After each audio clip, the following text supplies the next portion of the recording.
There's a massive earthquake going on here in Tokyo.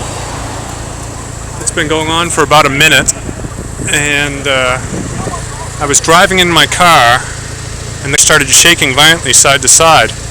And as we stand here now, it's to tell, but the earth is still shaking a considerable amount for some earthquake. It's calming down now, but before it was quite severe.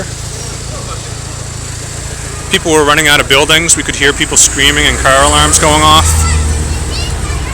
But it looks like for here things are okay.